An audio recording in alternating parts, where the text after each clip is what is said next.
மக்கள் திலகம் எம்ஜிஆருக்கு நீங்கள் மட்டுமல்ல, நானும் ரசிகன் தான்.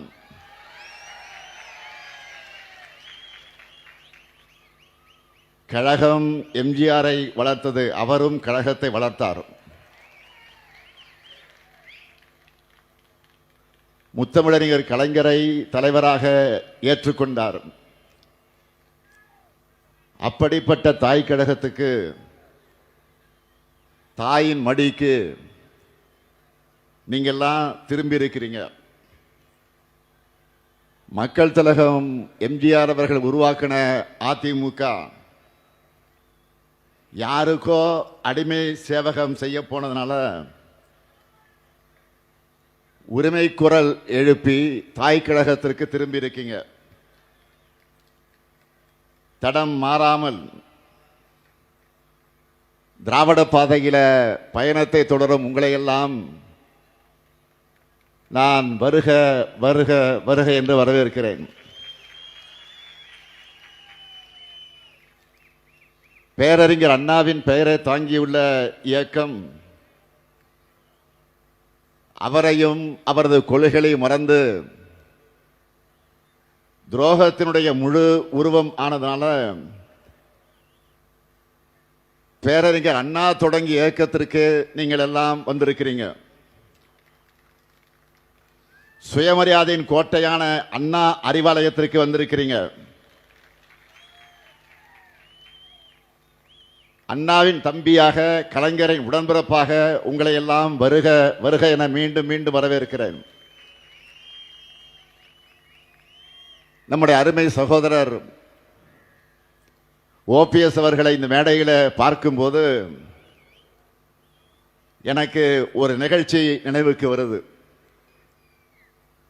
2008 தலைவர் கலைஞர் அவர்கள் முதலமைச்சராக இருந்தப்போ நம்ம ஓபிஎஸ் அவர்கள் சட்டமன்ற எதிர்க்கட்சி துணைத் தலைவராக இருந்தார். அப்போ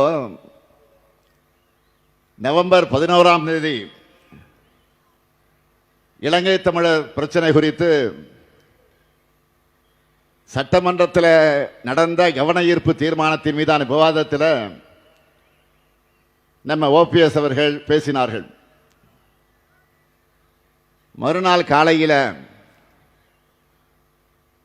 முரசொலியில் என்ன ஹெட்லைன்ஸ் போட்டாங்க தெரியுமா? பச்சை தமிழர் பன்னீர்செல்வம் குறிப்பிட்டு செய்தியை வெளியிட்டாங்க. நம்ம ஓபிஎஸும் முரசொலி செய்தியை குறிப்பிட்டு அவையில் பேசினார். உடனே கலைஞர் என்ன சொன்னார் என்று கேட்டால், பச்சை தமிழர் பன்னீர்செல்வம் அதற்காக கவலைப்படக்கூடாது. பச்சை தமிழர்னு தந்தை பெரியார் அவர்கள் காமராசருக்கு பட்டமே கொடுத்திருக்கிறார். அதைத்தான் முரசொலி கொடுத்திருக்கிறது. அதுவும் முரசு அடித்து கொடுத்திருக்கிறதுன்னு தலைவர் கலைஞர் சொன்னார். இப்படி தலைவர் கலைஞரால் பாராட்டப்பட்ட ஓ பன்னீர்செல்வம் அவர்கள் திராவிட முன்னேற்ற கழகத்தில் இணைஞ்சதை நினைச்சு நான் மிகுந்த மகிழ்ச்சி அடைகிறேன். நம்ம ஓபிஎஸ் அவர்களுடைய ஸ்பெஷாலிட்டி என்னன்னு கேட்டா, எப்பவுமே சிரிச்ச முகமாகத்தான் இருப்பார். கூட பாருங்க, அதுதான் அவருடைய பண்பு. பொதுவா ஒருத்தரை ஒருத்தர் முறைச்சுக்கிட்டாதான் பிரச்சனை ஆகும். ஆனா நம்ம ஓபிஎஸ் அவர்களுக்கு அவருடைய சிரிப்பே ஒரு காலத்தில் அவருக்கு பிரச்சனை ஆயிடுச்சு. ஒரு முறை அவர் என்னை பார்த்து சிரிச்சிட்டார் சட்டமன்றத்தில். உடனே ஸ்டாலினை பார்த்து ஓபிஎஸ் சிரிச்சிட்டார்னு ஏதோ 2 நாட்டுக்குள்ள போர் வந்த மாதிரி பிரச்சனை ஆக்கிட்டாங்க. அரசியல்ல 1000 விமர்சனங்கள் இருக்கலாம். ஆனா சட்டமன்றத்திலையும் பொதுவெளியிலையும் ஒருத்தரை ஒருத்தர் சந்திக்கும் போது நலம் விசாரிக்கிறது அரசியல் மாண்பு, அதுதான் பண்பாடு. அப்படித்தான் அப்ப முதலமைச்சராக இருந்த சகோதரர் ஓபிஎஸ் அவர்களை பார்த்து மரியாதைக்காக வணக்கம் வச்சன். அவரும் சிரிச்சார். உடனே இதை குற்றச்சாட்டா ஆக்கிட்டாங்க. ஆனா யார் என்ன சொன்னாலும் தன்னுடைய பண்பை மாற்றிக்காம அமைதியோடவும் அன்போடவும் அதே சிரித்த முகத்தோடு இன்றைக்கும் இருக்கிறார் நம்ம ஓபிஎஸ் அவர்கள்.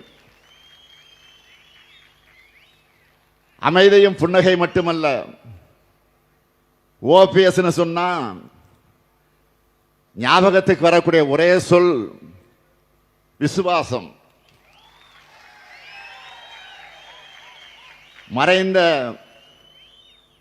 அம்மையார் ஜெயலலிதா அவர்கள் தான் அமர்ந்த முதலமைச்சர் இருக்கையில் நம்முடைய ஓபிஎஸ் அவர்களை 2 முறை அமர வச்சார்.